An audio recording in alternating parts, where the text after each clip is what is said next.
Hello students, I am Anurag Rai. In this video, I am going to explain chapter 8 Memories of Childhood from your English Supplementary Reader Vistas NCERT class 12th. I repeat the name of the chapter Memories of Childhood, written by Zitkala Sa and Bama. Students, this chapter Memories of Childhood has been divided into two parts. There are two different stories in the same chapter. The first part, named Cutting of My Long Hair, was written by Zitkala Sa, and the second part, named We Too Are Human Beings, was written by Bama. So in this video, I am going to explain the first part, means the cutting of my long hair, written by Zitkala Sa, and in my next video I will explain the next part of the same chapter. But before starting and explaining the chapter, I would like to request you once more to subscribe my YouTube channel Anurag Rai English Tutor. Dear students, if you like my videos and if you find my videos to be very useful to you, then please subscribe to my YouTube channel Anurag Rai English Tutor and hit the bell icon so that you may get more such useful videos that I upload on my YouTube channel from time to time. Now we shall start the chapter. तो students, जैसा कि मैंने अभी आपको बताया, आपकी Vistas book का chapter 8 है मेमोरीज ऑफ चाइल्डहुड. तो इसमें फर्स्ट पार्ट मतलब the cutting of my long hair, जो कि लिखा गया है जिटकला सा के द्वारा. तो पहले हम इस वीडियो में फर्स्ट पार्ट को ही कवर करेंगे. नेक्स्ट वीडियो में मैं आपको सेकंड पार्ट बहुत जल्दी ही बनाकर आपके लिए अपने यूट्यूब चैनल पर अपलोड करने वाला हूं. तो बिफोर यू रीड, चैप्टर पढ़ने से पहले हमको थोड़ा सा ऑथर के बारे में पढ़ना चाहिए. This unit presents autobiographical episodes from the lives of two women from marginalised communities who look back on their childhood and reflect on their relationship with the main stream culture. ये chapter जो है, ये unit जो है, वो प्रस्तुत करती है स्वयं की लिखी हुई जीवनी दो ऐसी महिलाओं के जीवन से, दो ऐसी महिलाओं के जीवन में घटित हुई घटनाओं, दो ऐसी महिलाओं के जीवन के कुछ एपिसोड्स ऐसे रहे जिनके उनके बचपन के, दो महिलाएं थी जिनके बचपन के कुछ ऐसी घटनाएं घटित हुई जिनको वो इस एपिसोड में, इस चैप्टर के माध्यम से प्रस्तुत करती हैं, अपने जीवन की वो घटनाएं.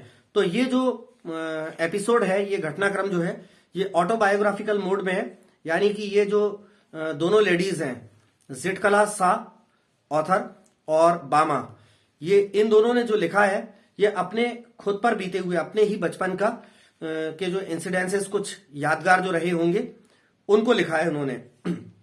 और ये कैसी थी, इसमें लिखा है from marginalised communities. Marginalised communities का मतलब है कि ऐसे कुछ समाज या ऐसे संप्रदाय जो एकदम किनारे पर कर दिए जाते हैं या हाशिए पर हैं. यानी कि जो मेन स्ट्रीम कल्चर होते हैं, जो मुख्य धारा वाले जो लोग होते हैं, जिनको सभी प्रकार की सुख सुविधाएं या प्रिविलेजेस प्राप्त होते हैं, उनसे अलग हटके कोई ऐसी कम्युनिटीज के लोग जिनको कई प्रकार की फैसिलिटीज प्राप्त नहीं होती हैं, तो और वो कई मायने में जो हैं वो पिछड़े हुए होते हैं. तो ऐसी कम्युनिटीज को बिलोंग करने वाली, मार्जिनलाइज्ड कम्युनिटीज को बिलोंग करने वाली ये दोनों महिलाएं रही थी. तो पहला जो चैप्टर लिखा गया है, the cutting of my long hair, ये जिटकला सा के द्वारा लिखा गया है. इसका मतलब है हिंदी में यदि हम कहें तो कि मेरे लंबे बालों का काटा जाना. तो बचपन में ऐसी कोई घटना घटी कि लेखिका के लंबे बालों को काटा गया. किसके द्वारा काटा गया, क्यों काटा गया, ये आगे इस चैप्टर में इसका वर्णन दिया है. आगे है the first account is by an American Indian woman born in the late 19th century. The second is by a contemporary Tamil Dalit writer.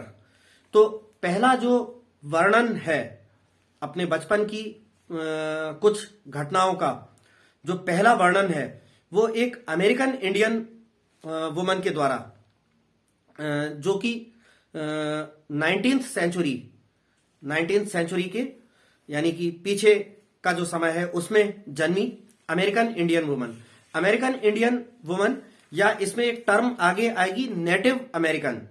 तो नेटिव अमेरिकन शब्द बोले या अमेरिकन इंडियन बोले, इनका मतलब है कि ऐसा कोई अमेरिकी व्यक्ति जो इंडिया में पैदा हुआ था, जिसके माता पिता इंडिया में रहे हों, जो इंडिया में पैदा हुआ हो लेकिन बाद में फिर अमेरिका जाकर सेटल हो गया हो, तो उसको अमेरिकन इंडियन बोल रहे हैं।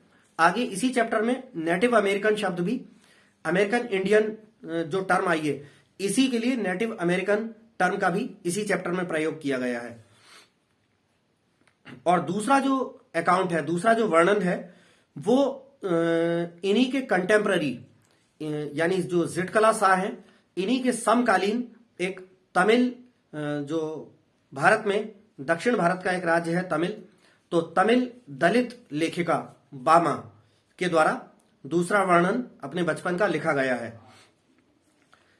आगे Gertrude Simmons Bonnin, born in 1876, was an extraordinarily talented and educated Native American woman who struggled and triumphed in a time when severe prejudice prevailed towards Native American culture and women. तो कह रहे हैं कि जो जिटकला शाह जो था, जिटकला शाह जो मैं आपको बार बार बोल रहा हूं, ये लेखिका का पेन नेम था। राइटर्स जो होते हैं वो अपने राइटिंग वर्क्स जो करते हैं तो अपना एक पेन नेम, लेखक वाला एक नाम बना लेते हैं, तो उनका ओरिजिनल ऑफिशियल नेम तो अलग होता है और एक उनका पेन नेम होता है जिसके तहत वो अपना लेखन का काम जो करते हैं, जो भी अपनी उनकी राइटिंग्स होती है तो उसके एंड में वो अपना सिग्नेचर के रूप में अपना पेन नेम लगाते हैं। तो जिटकला शाह जो है वो पेन नेम था।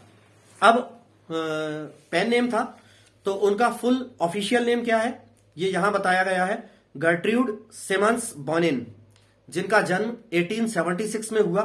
वो एक असाधारण प्रतिभा वाली और पढ़ी लिखी शिक्षित नेटिव अमेरिकन यानी भारत में जन्मी, अमेरिका में जाकर बस गई महिला थी, जिन्होंने अपने जीवन में बहुत संघर्ष किया और विजय भी प्राप्त करी, जीत भी हासिल करी, एक ऐसे समय में जब नेटिव अमेरिकन कल्चर और नेटिव अमेरिकन महिलाओं के प्रति अमेरिका में बहुत ज्यादा पक्षपात या बहुत ज्यादा उनके प्रति अत्याचार का व्यवहार अपनाया जाता था।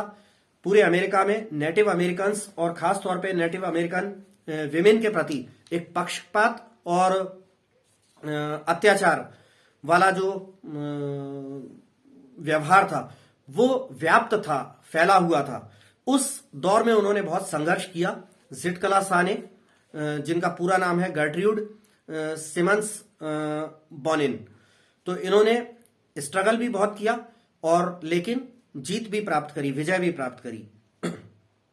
आगे है, as a writer she adopted the pen name Zitkala Sa and in 1900 began publishing articles criticizing the Carlisle Indian School.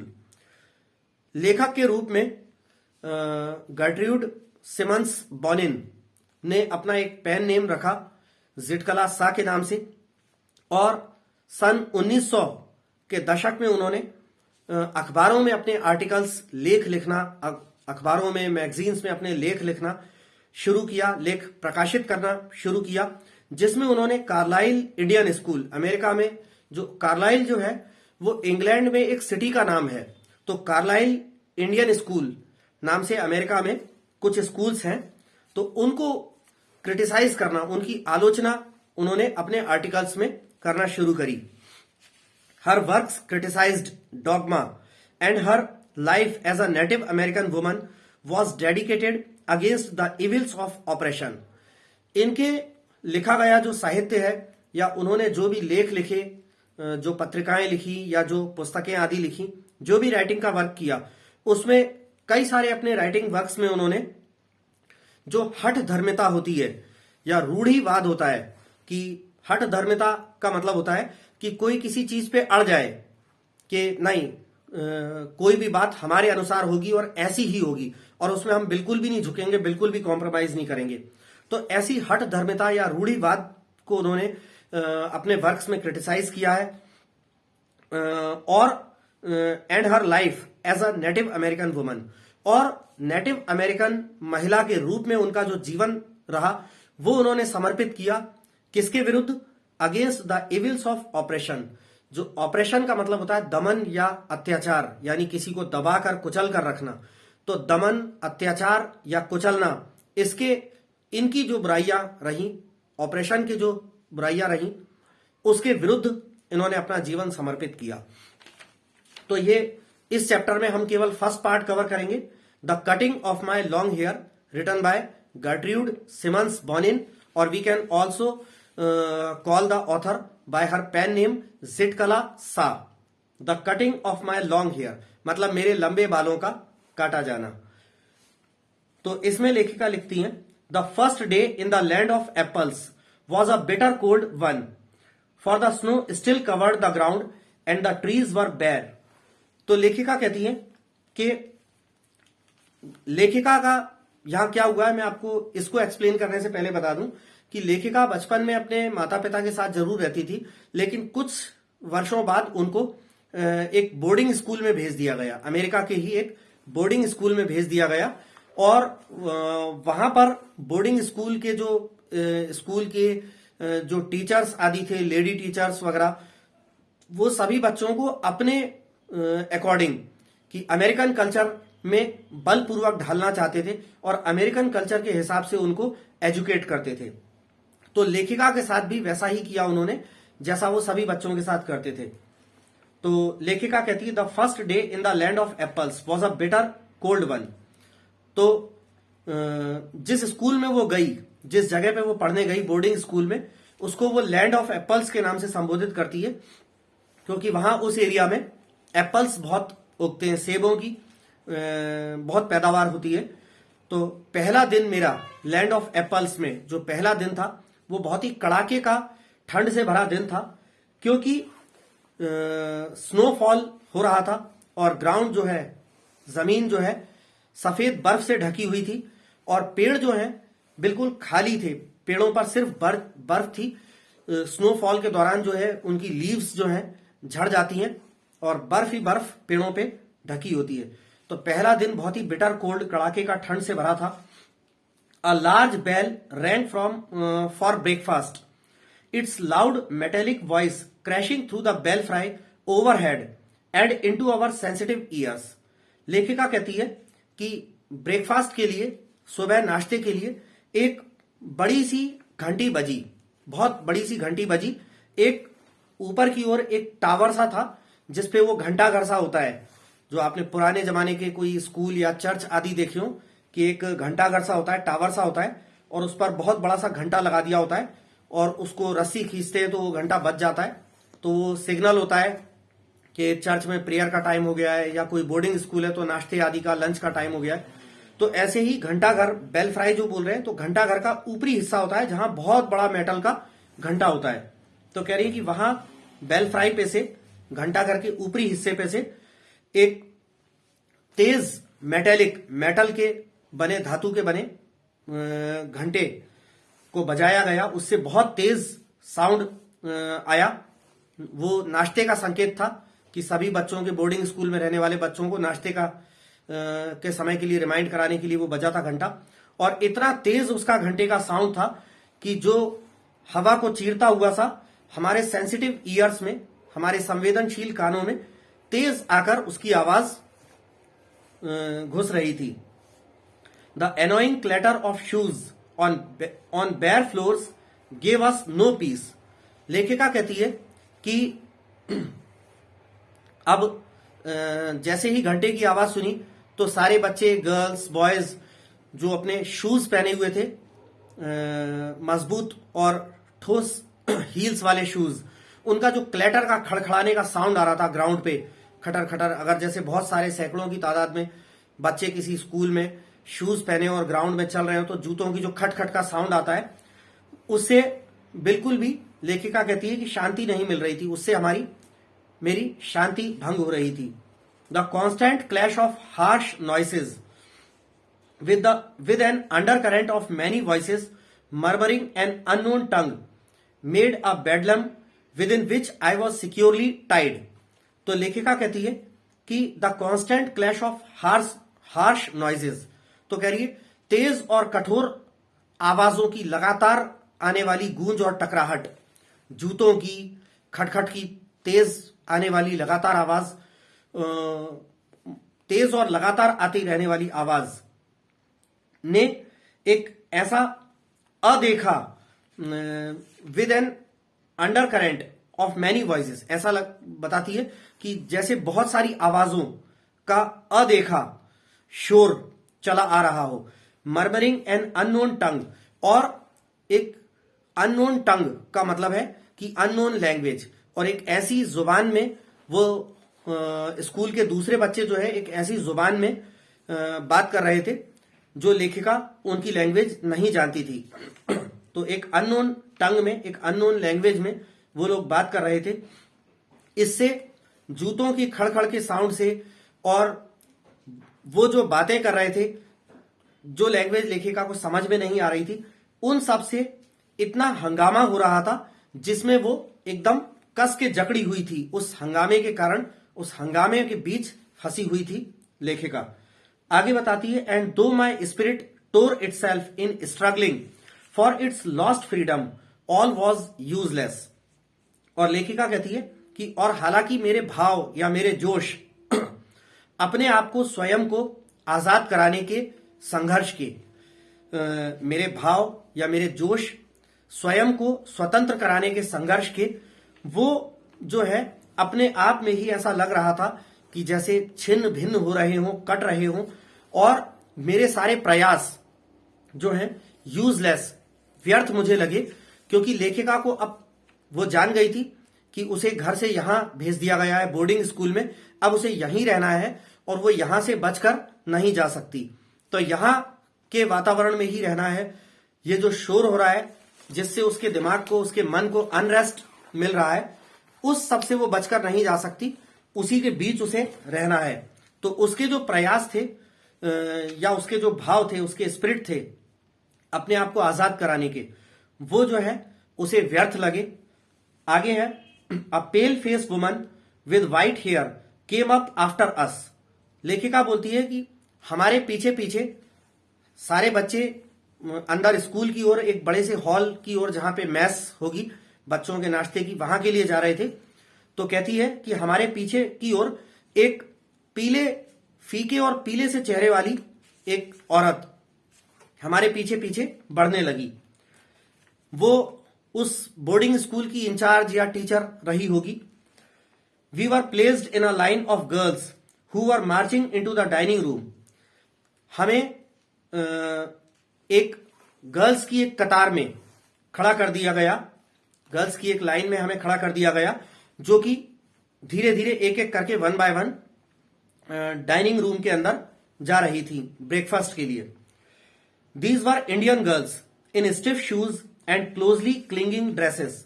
और ये जो कतार थी गर्ल्स की, वो सारी इंडियन गर्ल्स थी जो कि अमेरिका में पहुंच गई थी, वहां बोर्डिंग स्कूल में रहती थी। ये सब इंडियन गर्ल्स थी, कठोर शूज में, जो टाइट वाले शूज होते हैं जिनकी हील वगैरह भी काफी कठोर होती है, कि ऐसे टाइट शूज ठोस कि जिनको पहन के हम चले तो खट खट जमीन पर, फर्श पर, फ्लोर पर आवाज हो, ऐसे कठोर जूतों में, और क्लोजली क्लिंगिंग ड्रेसेस में, बिल्कुल टाइट बदन पे, शरीर पे एकदम टाइट, चुस्त, एकदम चिपकी हुई टाइट फिटिंग के कपड़ों में वो इंडियन गर्ल्स थी।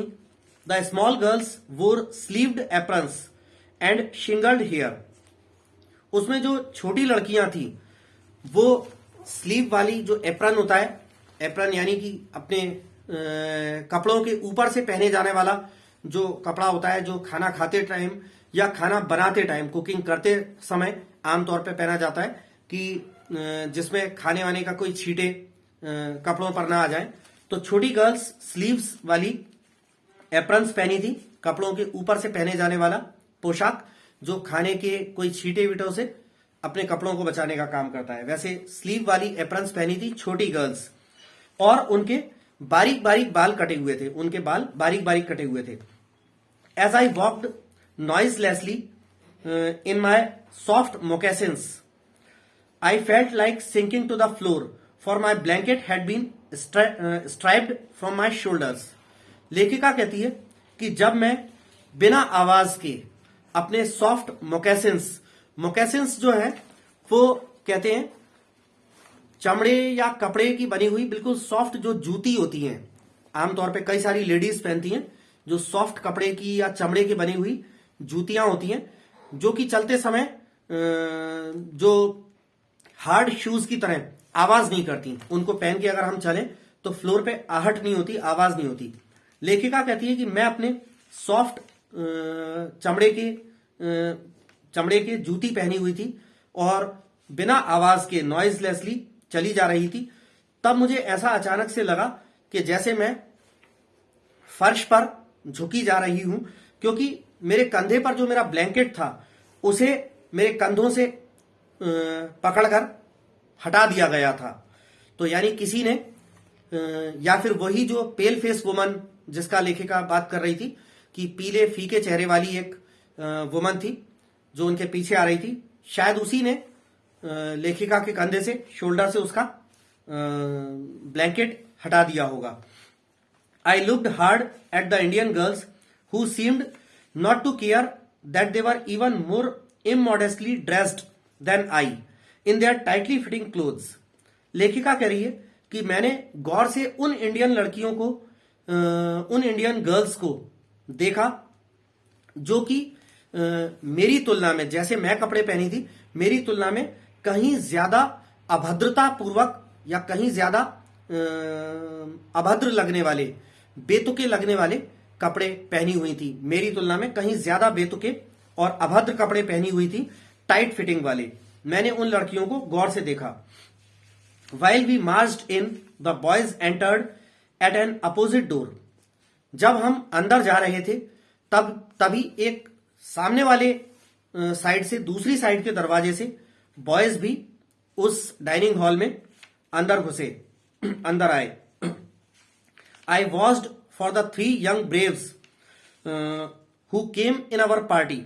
लेखिका बोल रही है कि मैंने 3 नवयुवकों को देखा, 3 नौजवान लड़के जो कि काफी बोल्ड या बहादुर नजर आ रहे थे, जो कि बाकी बच्चों की तरह डरे डरे सहमे से नहीं थे, जो काफी बोल्डली चलकर आ रहे थे। तो 3 बहादुर से दिखने वाले, बोल्ड दिखने वाले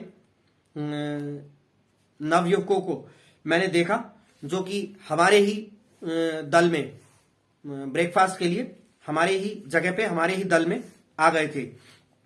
आई वॉच्ड, सॉरी ये रिपीट कर रहा था मैं। I spied them in the rear ranks looking as uncomfortable as I felt. लेखिका कह रही है कि मैंने उन्हें रियर रैंक्स में, पीछे वाली कतारों में, वो पीछे की कतार में थे, मैंने उन्हें ताकते हुए, झांकते हुए देखा उन्हें, जो कि वो तीनों लड़के पीछे वाली कतार में थे और वैसा ही वो अनकंफर्टेबल महसूस कर रहे थे जैसा मैं महसूस कर रही थी। आगे लेखिका बोलती है,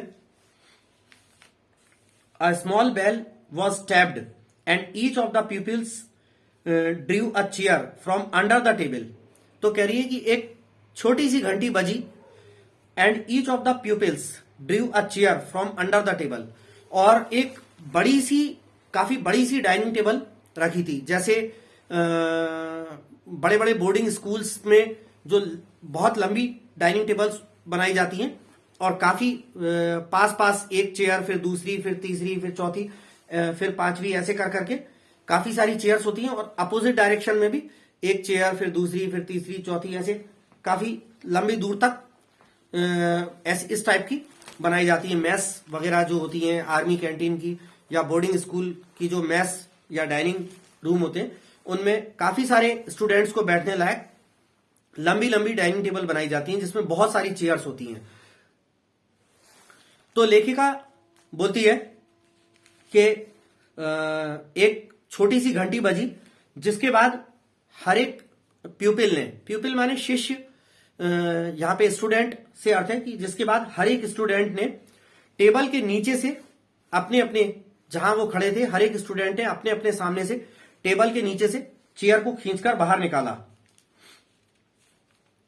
आगे बोलती है लेखिका, supposing this act meant they were to be seated, I pulled out mine and at once slipped into it from one side. लेखिका बोल रही है कि इस बात को, जो घंटी का बजना और सभी स्टूडेंट्स के द्वारा टेबल के नीचे से चेयर को बाहर खींचकर निकालना, इस बात को मैंने यह मानते हुए कि अब चेयर खींचकर बाहर निकाली और सब लोग बैठ जाएंगे, ऐसा मानते हुए मैंने भी अपने सामने से टेबल के नीचे से चेयर खींचकर निकाली और तुरंत से उसमें बैठ गई, चेयर में मैं बैठ गई।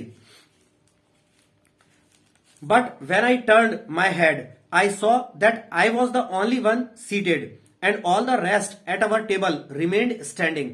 लेखिका कह रही है, लेकिन फिर जब मैंने आसपास सिर घुमाकर देखा तो मैंने ये पाया कि मैं अकेली ही थी जो चेयर पर बैठी हुई थी।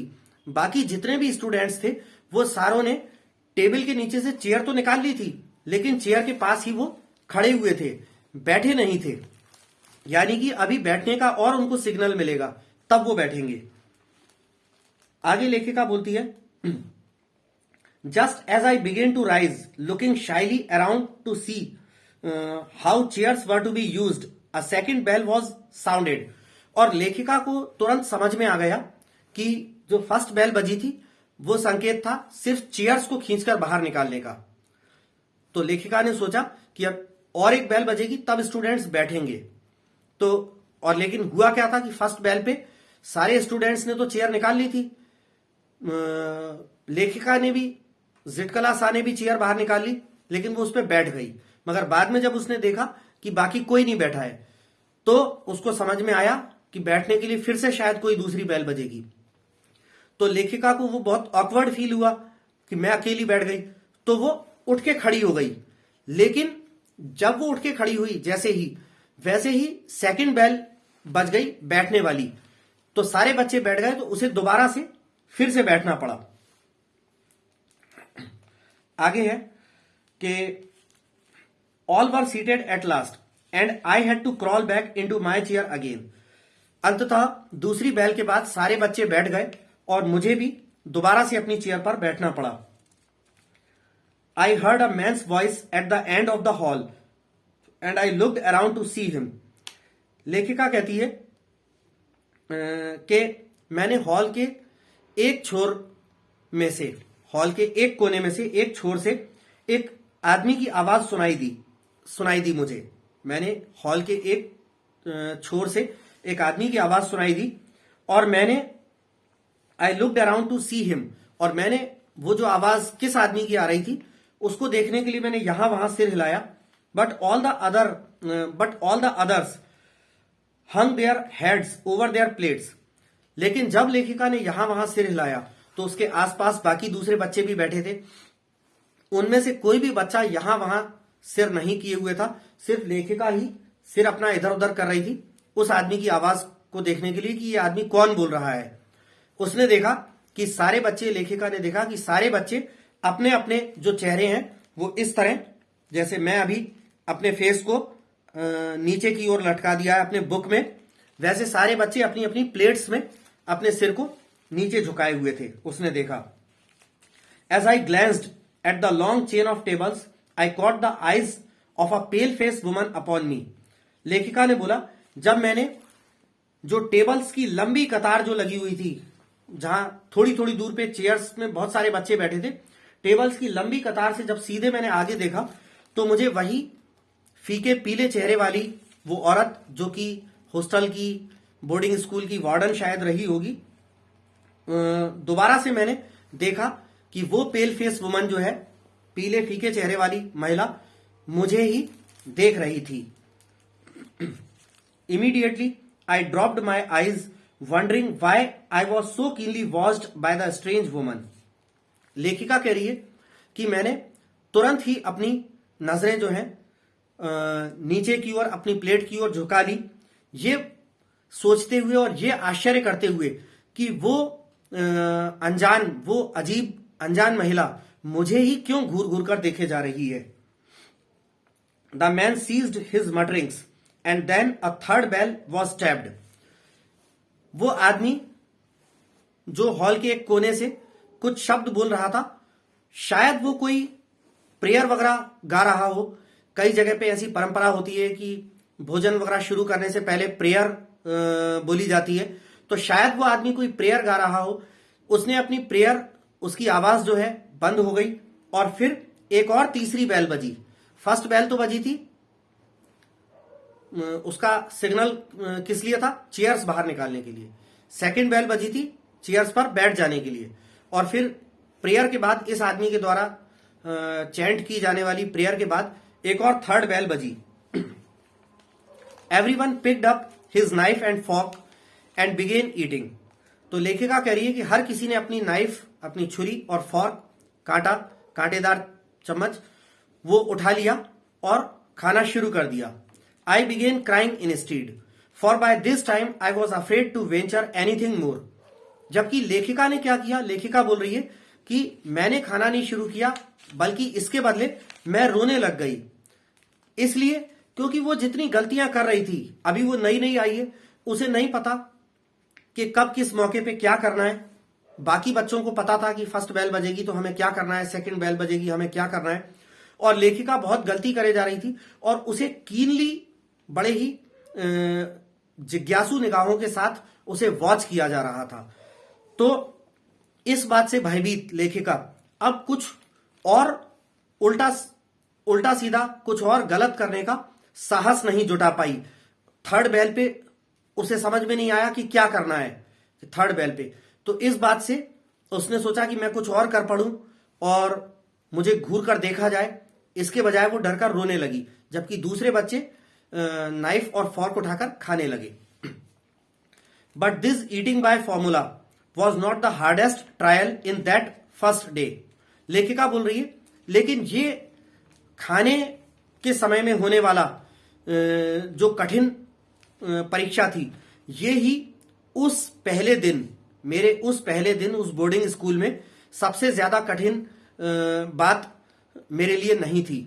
ये खाने के समय जो कठिन जो इंसिडेंस घटा, उसके साथ वाकया घटा, ये ही एकमात्र कठिन बात उस दिन की मेरी नहीं थी। इसके अलावा भी कोई और बहुत कठिन चीज उसके साथ घटित हुई। वो क्या थी? Late in the morning my friend Judewin gave me a terrible warning. लेखिका बोलती है कि नाश्ते के बाद देर सुबह मेरी दोस्त, मेरी सहेली जूडविन ने मुझे एक बड़ी ही भयानक चेतावनी दी। एक भयानक बात बताई जो कि मेरे लिए एक डरावनी या भयानक चेतावनी जैसी थी। Judewin knew a few words of English and she had overheard the pale face woman talk about cutting our long heavy hair.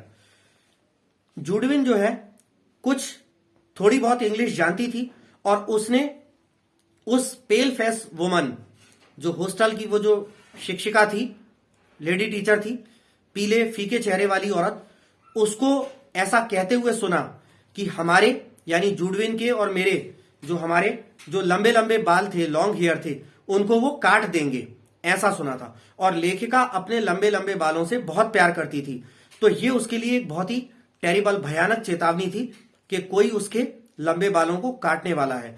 ऐसा वहां पे हॉस्टल में रिवाज था कि वो जितने भी नेटिव अमेरिकन थे या अमेरिकन इंडियंस थे, उनके वो बाल काट के बिल्कुल छोटे छोटे कर देते थे वहां पर। तो लेखिका इस बात से डर गई जब जूडविन, उसकी सहेली ने उसे बताया कि वो पेल फेस वुमन उनके लंबे बालों को काटने की बात बोल रही थी। Our mothers had taught us that only unskilled warriors who were captured had their hair shingled by the enemy. लेखिका बोल रही है कि हमारी माओ ने, यानी मेरी माँ ने, जूडविन को उसकी माँ ने, हमारी माओ ने हमको बताया था कि केवल जो अकुशल योद्धा होते हैं, युद्ध में अकुशल योद्धा या हारे हुए योद्धा जो होते हैं, उनके यहां ऐसा कल्चर था कि युद्ध में जो अकुशल या हारे हुए योद्धा होते थे तो उनको दुश्मन देश के सैनिकों के द्वारा, जो जीते हुए सैनिक होते थे, वो लोग अपनी सुप्रीमेसी दर्शाने के लिए, अपना डोमिनेंस, अपनी प्रभुता दर्शाने के लिए, अपना आधिपत्य हारे हुए पर दर्शाने के लिए हारे हुए सैनिकों के बाल छोटे छोटे काट देते थे, उनकी बेइज्जती, उनकी इंसल्ट करने के लिए।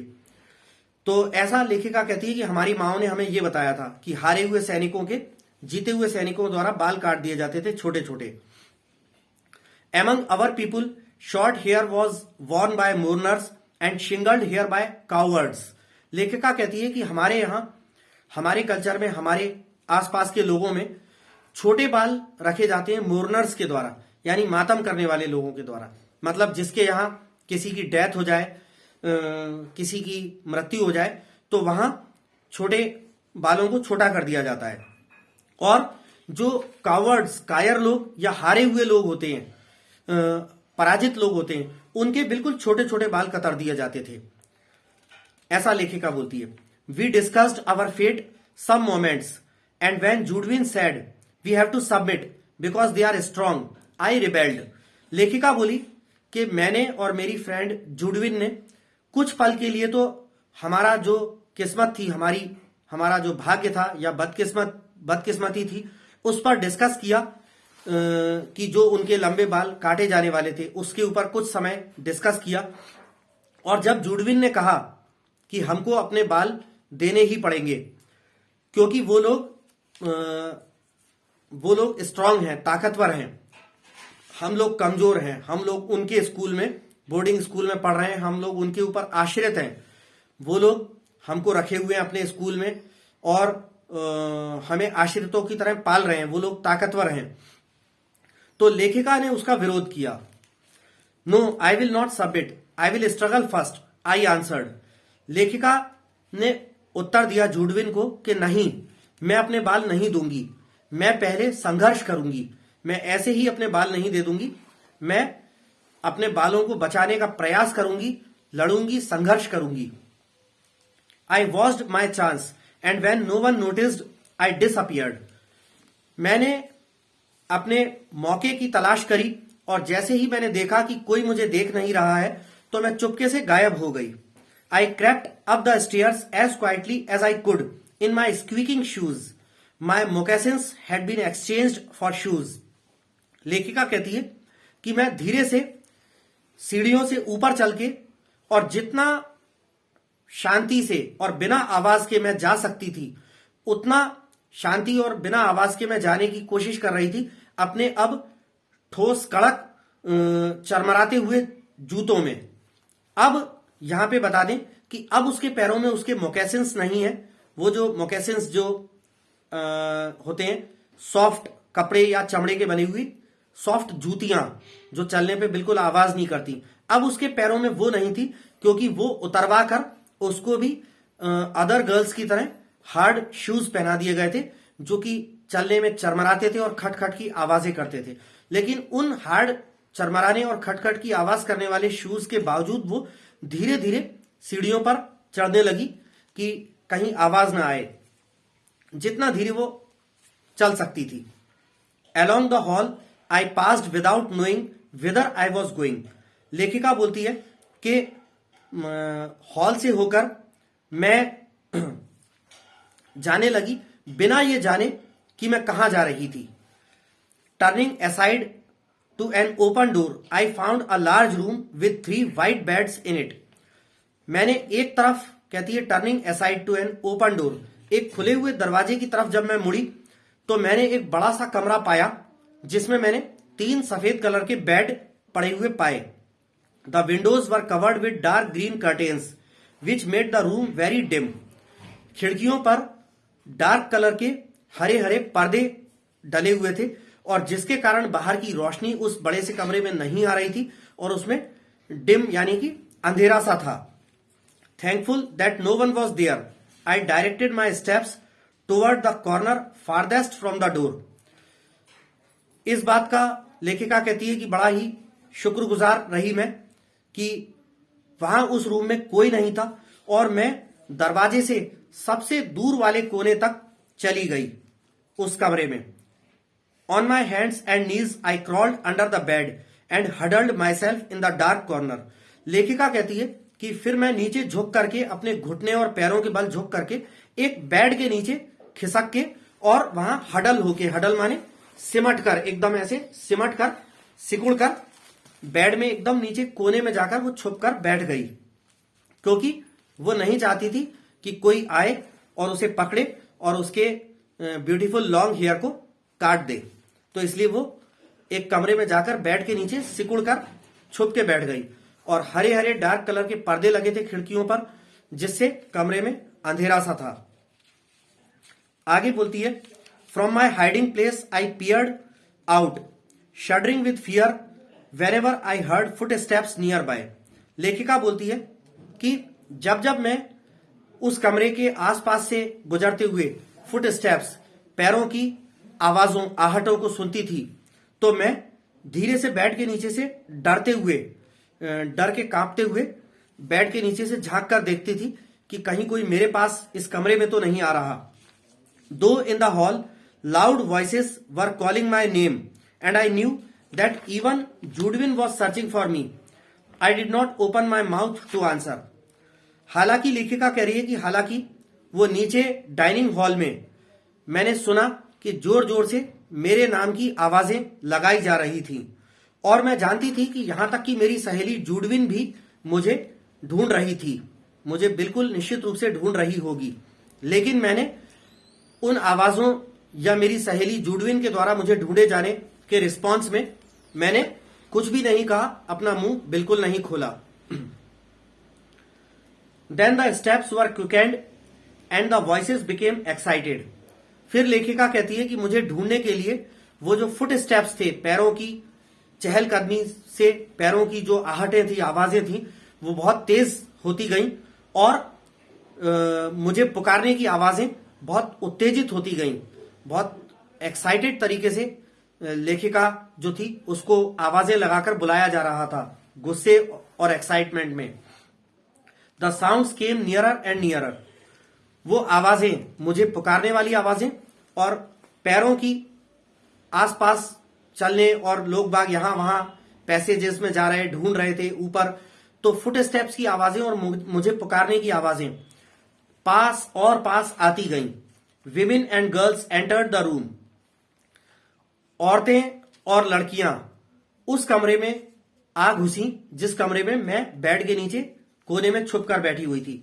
आई held my breath and watched them open closet doors and peeped behind large trunks. लेखिका कह रही है कि डर के मारे मैंने अपनी सांसें रोक ली, मेरी सांसें रुक गईं और उन औरतों ने, उन लड़कियों ने अलमारियों के दरवाजे खोल कर उनके अंदर देखा, बड़े बड़े बक्सों के पीछे देखा। Someone through up the curtains and the room was filled with sudden light. किसी ने अचानक ही खिड़कियों पर से वो हरे डार्क कलर के जो पर्दे थे वो हटा दिए और उससे कमरे में एकदम से उजाला हो गया। What caused them to stoop and look under the bed I don't know. लेखिका कहती है कि मैं नहीं जानती कि किस कारण से, ऐसी क्या बात हुई कि वो लड़कियां और औरतें किस कारण से वो झुककर नीचे, बेड के नीचे उन्होंने देखा। मैं नहीं जानती कि उनके मन में क्या आया जिससे वो झुककर बेड के नीचे देखने लगी और उन्हें लेखिका बेड के नीचे छुपी हुई मिल गई। I remember being dragged out though I resisted by kicking and scratching wildly. लेखिका बोलती है फिर मुझे इतना याद है कि मुझे बेड के नीचे से जबरदस्ती खींचकर निकाला गया, घसीट कर ले जाया जा रहा था और मैं रेजिस्ट कर रही थी, विरोध कर रही थी, जोर जोर से अपनी लातें चला रही थी उन गर्ल्स में और उन विमेन में, औरतों में। मैं जोर जोर से लातें चला रही थी, लातों से उनको मार रही थी और बुरी तरह से उनको स्क्रैच कर रही थी, अपने नाखूनों से उनको खरोंच रही थी, नोच रही थी। In spite of myself I was carried downstairs and tied fast in a chair. लेखिका बोलती है कि मुझे वहां से खींच करके ले जाया गया, नीचे सीढ़ियों से वापस नीचे ले जाया गया और एक चेयर पे कसकर बांध दिया गया। I cried allowed, shaking my head all the time until I felt the cold blades of the scissors against my neck and heard them gnaw off one of my thick braids. तो नॉ जो शब्द है GNAW, नॉ, इसमें जी letter जो है जी silent रहता है, नॉ ऑफ मतलब काट देना, और ब्रेड्स माने चोटियां। तो लेखिका कहती है कि मैं कुर्सी पर बंधी हुई जोर जोर से चिल्ला रही थी और जोर जोर से अपना सिर यहां वहां हिला रही थी कि कोई बाल ना काट दे चोटी, तो बाल उनके पकड़ में ना आए, इसलिए बालों को बचाने के लिए वो जोर जोर से अपना सिर हिला रही थी। और कहती है कि लेकिन फिर मैं अपना सिर तब तक ही हिला पाई जब, कहती है कि मेरे पीछे मैंने गर्दन पर सीजर्स की, कैंची की ठंडी ब्लेड अपने शरीर पर टच करी। सर्दी के दिनों में अगर कोई कैंची हो, मेटल की कोई चीज हो और उसको टच किया जाए तो सर्दी के दिनों में हर चीज ठंडी हो जाती है, और अमेरिका में तो बहुत ठंड पड़ती है। तो वो ठंडी कैंची अगर बाल काटने के लिए जब अपने पीछे आएगी, नेक पे टच होगी, तो कैंची के जो ठंडे ठंडे ब्लेड्स थे वो उसके गर्दन पर टच हुए और उसने अचानक से अपनी जो चोटियां थी उनमें से एक अच्छी मोटी सी चोटी को खच से ऐसे कटने की आवाज सुनी, यानी उन्होंने उसकी चोटी एकदम से खच से काट दी। Then I lost my spirit, और फिर उसके जितना भी विरोध करने के, अपने लंबे बालों को बचाने के जो भाव थे या उसके प्रयास थे या जोश था, वो सारा ठंडा हो गया, क्योंकि अब कोई फायदा नहीं। अब तो उन्होंने पकड़ के उसकी मोटी सी चोटी, बड़े बाल, लंबे बाल एकदम से काट डाले। वो बहुत उदास हो गई, उसके सारे जो स्पिरिट थी, उसकी जो भावना थी, बहुत ज्यादा सदमे में आ गई, उदास हो गई। Since the day I was taken from my mother I had suffered extreme indignities. Indignities का मतलब होता है बेइज्जती या अपमान। तो कहती है कि उस दिन से, जिस दिन से मुझे मेरी मां के पास से ले जाया गया था और यहां इस बोर्डिंग स्कूल में लाकर रख दिया गया था, तब से लेके आज तक मैंने अत्यधिक अपमान और बेइज्जती ही सहे थे। People had stared at me, लोग मुझे घूर कर देखते थे। I had been tossed about in the air like a wooden puppet, और कहती थी कि मुझे यहां से वहां ऐसे उछाला जाता था या ऐसे इधर से उधर भेजा जाता था या मुझसे ऐसे काम करवाए जाते थे जैसे कोई वुडन पपेट, जो लकड़ी की जो कठपुतली होती है, आपने देखा होगा कठपुतली का तमाशा दिखाने वाले जो लोग होते हैं, वो ऊपर उनके हाथों में डोर बंधी रहती है कठपुतली की, और वो अपने हाथों को चलाते हैं तो कठपुतली हवा में उछलती है। तो कठपुतली जो है हवा में उछल उछल के करतब दिखाती है, लेकिन वो खुद से कुछ नहीं करती, उसको कंट्रोल करने वाले दूसरे कोई हाथ होते हैं। तो जैसे कठपुतली हवा में यहां से वहां उछलती है, वैसे ही मैं दूसरों के हाथों की कठपुतली बन गई थी, और जब से इस बोर्डिंग स्कूल में आई थी तब से दूसरों की मर्जी से ही मैं कोई भी काम कर रही थी, जैसे मानो कि मैं कठपुतली हूं और मुझे उनके इशारों पर हवा में यहां से वहां उछाला जा रहा हो। And now my long hair was shingled like a cowards, और कह रही है कि और अब मेरे लंबे लंबे बाल बिल्कुल वैसे ही काट के छोटे कतर दिए गए थे जैसे कावर्ड्स के किए जाते हैं। जैसा लेखिका ने थोड़ी देर पहले बताया था कि उसकी माँ उसे बताती थी कि उनके यहाँ कल्चर था कि जो कावर्ड्स लोग होते थे, यानी जो कायर लोग होते थे या हारे हुए लोग होते थे, उनको जीते हुए लोगों के द्वारा उनके बाल काट दिए जाते थे। तो ऐसे ही किसी हारे हुए या अपराजित योद्धा की तरह मेरे बाल काट के बिल्कुल छोटे छोटे कर दिए गए। आगे बोलती है, in my anguish I mourned for my mother but no one came to comfort me. अपने उस दुख में, अपनी उस पीड़ा में मैं अपनी मां के लिए कराही, मैं अपने मां के लिए रोने लगी, बिलखने लगी, कराही, लेकिन कोई भी मुझे कंफर्ट करने के लिए, सुकून देने के लिए, कोई मुझे सांत्वना देने के लिए, धीरज ढाढ़स बंधाने के लिए कोई नहीं आया। Not a soul reasoned quietly with me as my own mother used to do, for now I was only one of many little animals driven by a herder. आगे लेखिका बोल रही है, not a soul reason quietly with me. एक अकेला single कोई व्यक्ति भी नहीं था मेरे पास मुझे मनाने बुझाने या समझाने के लिए। जैसे as my own mother used to do, जैसे कि मेरी मां मुझे किया करती थी, धीरज बंधाया करती थी या दुखी होने पर सांत्वना देती थी, वैसे सांत्वना देने वाला धीरज बंधाने वाला एक भी व्यक्ति मेरे पास नहीं था, नहीं आया। For now I was only one of many little animals driven by a हर्डर, क्योंकि अब मैं जो है उन बहुत सारे छोटे छोटे जानवरों में से एक हो गई थी जिसे एक अकेले चरवाहे के द्वारा हाँका जाता है। तो जिस प्रकार एक चरवाहा होता है जो भेड़ बकरियों को हाँकता है और चराने ले जाता है, और बहुत सारी भेड़ बकरियों को एक अकेला चरवाहा हाँकता है, तो वैसे ही अब वो भी वहां आ गई है जहां वो एक पेल फेस वुमन जो बोर्डिंग स्कूल की एक जो मिस्ट्रेस है, वो उन सबको किसी जानवर की तरह भेड़ बकरियों की तरह हाँकती है और अपने इशारों पर नचाती है, और जिस तरह से उनको रखना चाहती है वैसे ऑपरेशन के साथ, दमन और अत्याचार के साथ रखती है। तो ये लेखिका के साथ उसके जीवन में बचपन में एक दयनीय घटना घटित हुई, जिसे उसने बाद में जब राइटर बनी, जब लिखना चालू किया, तो बाद में उसने अपने जीवन की इस घटना को लिखा the cutting of my long hair नामक अध्याय में, यानी मेरे लंबे बालों का काटा जाना। तो स्टूडेंट्स, इस वीडियो में हम सिर्फ इसी पार्ट को कवर कर रहे हैं। बहुत जल्दी ही मैं इसी आपकी विस्टास की बुक के इसी 8th number chapter memories of childhood का सेकंड पार्ट, मतलब we two are human beings written by Bama, ये बहुत जल्द ही मैं यूट्यूब चैनल पर अपलोड करने वाला हूं। And once more dear students, I would like to request you to subscribe my YouTube channel Anurag Rai English Tutor. Please subscribe the channel and hit the bell icon so that you may get more such useful videos that I upload on my YouTube channel. So thank you very much students, और बहुत जल्दी ही मैं इसका second part upload करने वाला हूं।